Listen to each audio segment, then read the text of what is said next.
Hi guys, আমি চলে গেছি বীরভূম বেকারায়। মা তারার কাছে গিয়েছিলাম প্রথমে, তারপরে বীরভূম বেকারায় তারাপীঠের তারা মাকে দর্শন করে চলে এলাম বীরভূমে। আর এখানে এসে দেখলাম কৃষ্ণ মন্দির। এখানে ক্যামেরা ঢোকার আগে দেখলাম যে ক্যামেরা ফটো তোলা যাবে না, ভিডিও করা যাবে না, ভিডিও করলে 2000 টাকা ফাইন। ভেবেছিলাম যে ফটো তুলবো না, ভিডিও করবো না, তো নুকিয়ে নুকিয়ে যতটা পেরেছি। তো এই ভিডিওটা আমার খুব ভালো লাগলো, তো ভিডিওটা আমি নুকিয়ে নুকিয়ে করে নিলাম। আমাদের দাদাভাই মানা করলো, তাও আমি করে নিলাম।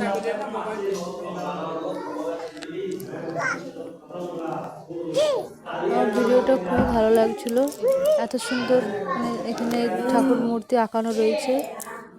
তো আমি পুরোটা তুলতে পারিনি, যতটা পেরেছি, হয়তো পুরোটা আসেনি ক্যামেরাতে, তো লুকিয়ে যতটা পেরেছি আমি তুলেছি। কৃষ্ণ মূর্তিগুলো এতটাই আমার সুন্দর লাগছিল দেখতে।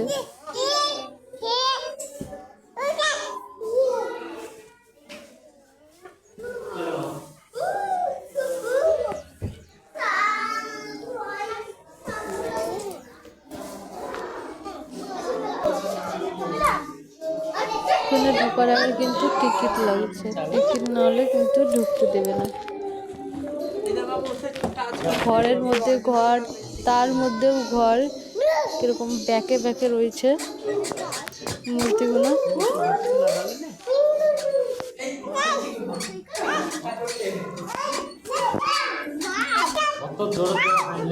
ছোট ছোট বাচ্চারা দেখছে, কিন্তু ওরা টাচ করতে যাচ্ছে, কিন্তু যাচ্ছে না। সব রকমের ঠাকুর দেবতা এখানে আছে। কৃষ্ণ তো জানি না যে কি নাম এখানকার ঠাকুরের, কিন্তু দেখতে আমার খুব ভালো লাগছে। স্নান করাচ্ছে, দিদি ভাইরা দেখছে, অন্য সব দিদি ভাইরা আছে।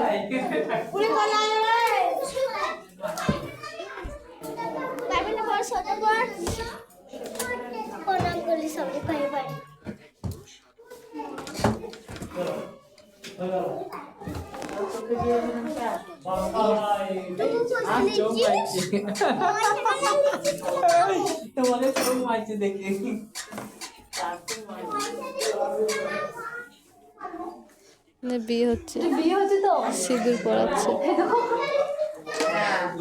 একদম পুরো বিয়ের মতন ডালা, ঘর সব।